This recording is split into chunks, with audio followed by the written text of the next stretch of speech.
Bismillahirrahmanirrahim. Qala parantos ngadawu saha al-musannifu musannif kana lafad wa qadit tafaqo jeung nyata geus kabeneran atau mufakat li pikeun kaula naon nazmun syi'iran fi hadzal ma'na dina ieu makna man syaa ayyahtawi amalahu jamala atau jumala. Ya baharna bahar basit.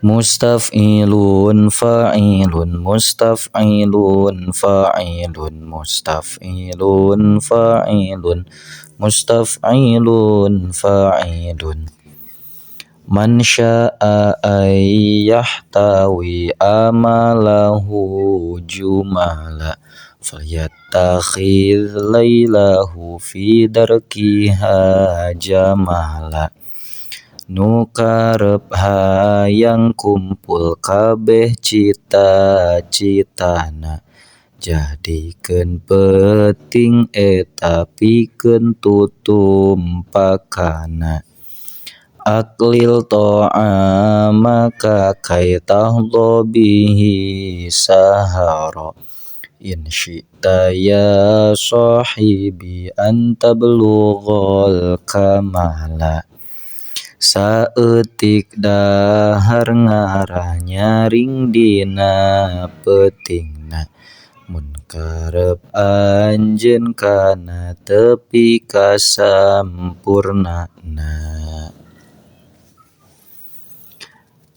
man saha jalma syaa anu karep si man ayyahtawi atau ayyahtawiya kana yen ngumpulkeun si man amalahu kana pirang-pirang cita-citana si man jumalan kalawan sakabehna falyattakhidh maka kudu ngajadikeun itu si man lailahu kana peutinganana si man fi darkiha dina ngahasilkeunana itu amal jamalan kana saperti tutumpakan aklil kudunya eutikeun anjeun ta'amaka kana kadaharan anjeun kaya tahdo supaya yen boga untung anjeun bihi kalawan sabab itu aklil kadinya saharon kana melek tegesna nyaring peuting in syi'ta lamun karep atawa mikahayang anjeun ya sahibi hei sobat kaula anta blogho kana yen tepi atawa meunang anjeun al kamala kana kasampurnaan wakila jeung dicaritakeun naon lafad man saha jalma asharo anu nyaring peuting si man nafsahu atanapi anu nganyaringkeun si man nafsahu kana awakna si man bil laili dina hiji peuting faqad fariha maka nyata bungah naon qalbuhu atena man bin nahari dina waktu beurang wala buddha jeung misti eta maujud li talibil ilmi pikeun jalma nu nyupri ilmu minal muwadhabati dina ngamayangkeun ana darsi kana ngadares wa tikrori jeung ngabulak balik pelajaran fi awalil laili dina mimiti peuting wa akhirih jeung dina akhirna itu lail fa innama da sanyana perkara bainal isya'i anu tetep ma di antara isya wa waqtis sahari jeung waktu sahur waktun mubarakun eta waktu anu diberkahan ya talibal ilmi basyiril wara'a wajan nibin nauma wahdhari syab'a nu nyupri kudu tumetep dina apikna sing lar sare kudu rempan tina seubeuhna. Dawim ala darsi la tufariqhu fal ilmu bid darsi qama wartafa'a. Langgengkeun ngadares ulah pisah jeung daresna. Ilmu didares tangtung rejeng kaanjungan. Ya talibal ilmi, hei jalma anu nyuprih ilmu, basyir kudu netepan anjeun alwaro'a kana apik, wajannib jeung kudu ngajauhan anjeun annauma kana sare, wahdar jeung kudu mikarempan anjeun asyab'a kana wareg. Dawim kudu ngalanggengkeun anjeun ala darsi kana ngadares, la tufarik ulah silih pisahan anjeun hu kana itu darsin. Fal ilmu da ari ilmu bidarsi kusabab ngadares koma eta panceg itu ilmu wartafa'a jeung naek tegasna nambahan itu ilmu. Wayaghtanimu jeung kudu ngalap untung anjeun wayaghtanimu jeung kudu ngalap untung itu si talib ayyamal hadasati kana pirang-pirang poe kangoraan wa unfuwana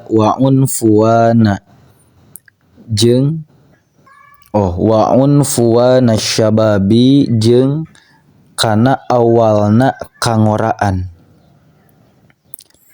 Kama sapertikeun perkara kilan diceritakeun itu emak biqadril kaddi tu'to ma tarumu. Ieu baharna bahar wafir mufa'alatun fa'ulun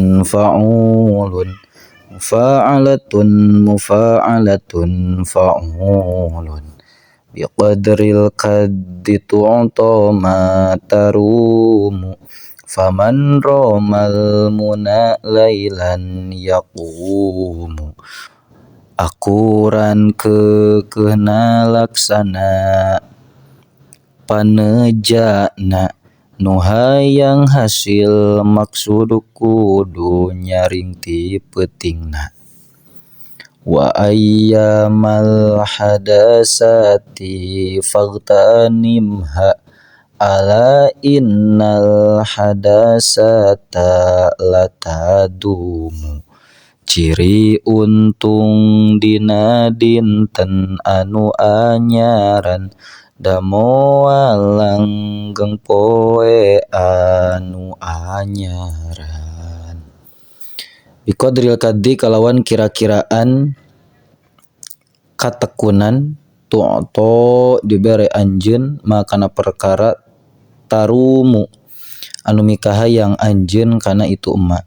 Faman maka sajalma roma anu mikahayang si eman almuna kana kaberhasilan cita-cita, yaqumu tahudang itu si eman lailan dina waktu peuting.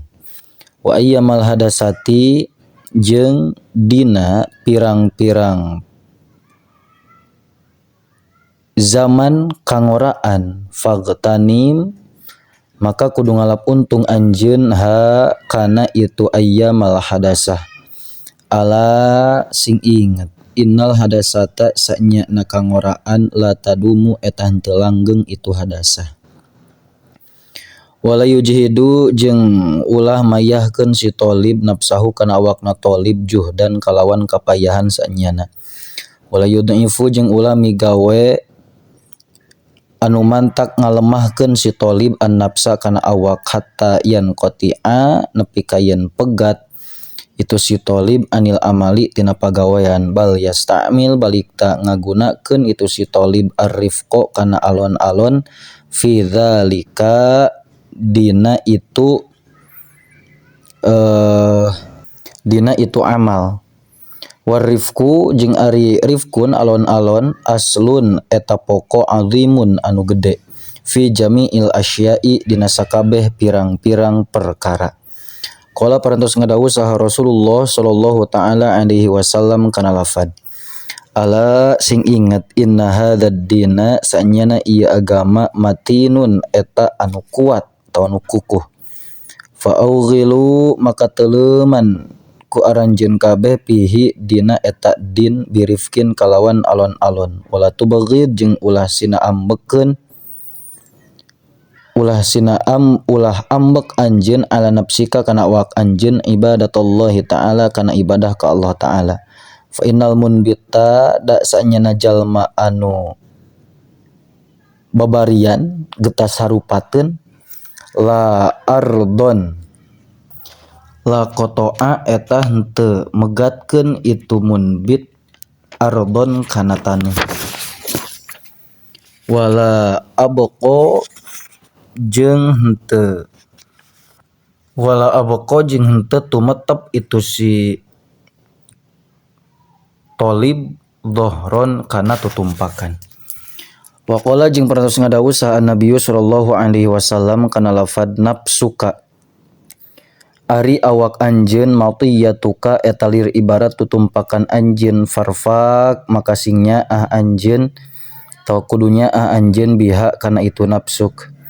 Wala budda jeung misti eta maujud di talibil ilmi pikeun jalma nu nyupring ilmu minal himmatil aliyati tina cita-cita anu luhur fil ilmi dina ilmu.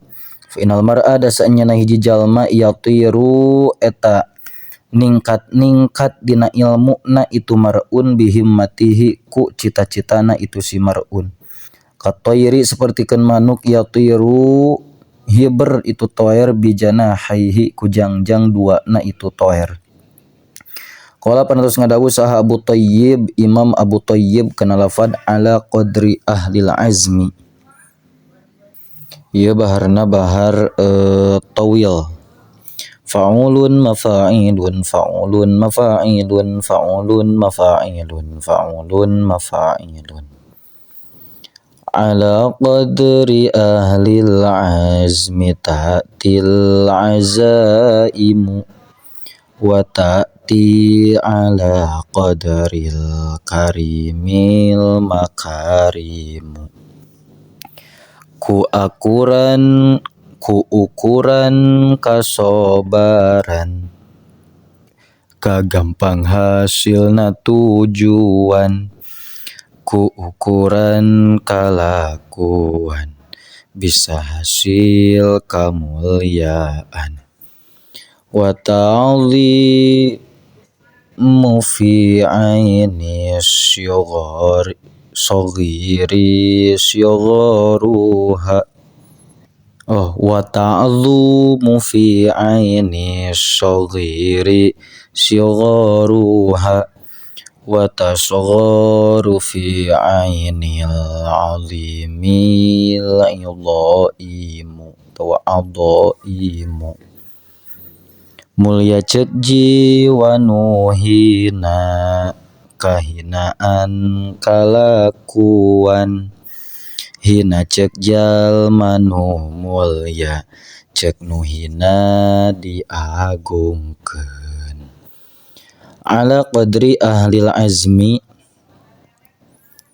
netepan kana kira-kiraan ahli ngazam ahli himmah ta'ti datang atau hasil naon al azaimu pirang-pirang pamaksudan. Wa ta'ti jeung hasil ala qadril karimi netepan kira-kiraan anu mulia naon al makarimu pirang-pirang kamuliaan. Wa ta'dumu jeung berat anjeun fi ainis syaghari wa ta'dumu jeung berat fi ainis syaghiri dina paningalina jalma nu leutik himmahna naon syagharuha leutikna itu azaim leutikna itu kamuliaan makarim. Wa tasgoru jeung leutik fi ainil azimi dina pandangan jalma anu gede himmahna naon al idhaimu pirang-pirang kamuliaan anu galede. Warrosu jeung ari modalna fi tahsilil asya'i dina ngahasilkeun pirang-pirang perkara al jiddu eta katekunan wal himmatu jeung cita-cita gede. Faman maka sal jalma kana anu bukti naon himmatuhu cita-citana itu si man hifdho jami'i kutubi Muhammad ibnil Hasani eta nalar sakabeh pirang-pirang kitabna Imam Muhammad bin Hasan. Waktarona jeung ngabarengan itu si man bidzalika kalawan itu himmah al jidda kalawan katekunan wal muwadhabata jeung kalawan ngamayengkeun fadzahiru maka ari nu dohirna annahu eta sanyana itu si man yahfadzu eta bakal katalar si man aksaroha kana kalolobaanana itu kutub au nispaha atawa kana satengahna itu kutub. Fa amma idza kanat maka anapun di mana-mana bukti lahu eta tetep pikeun si man naon himmatun aliyatun cita-cita anu gede atau nu luhur. Walam yakun bari henteu bukti lahu eta tetep pikeun si man naon jiddun katekunan au kana atawa bukti lahu eta tetep pikeun si man naon jiddun katekunan walam yakun bari henteu bukti lahu eta tetep pikeun si man naon himmatun aliyatun cita-cita nu luhur atau nu gede. Laya sulu tamuah hasil lahu pikeun si man naon illa ilmun qalilun kajaba ilmu anu saeutik. Kantun wa dzakara Syekhul Imam Al-Ajal Al-Ustad Radiyuddin cekap wallahu a'lam bissawab.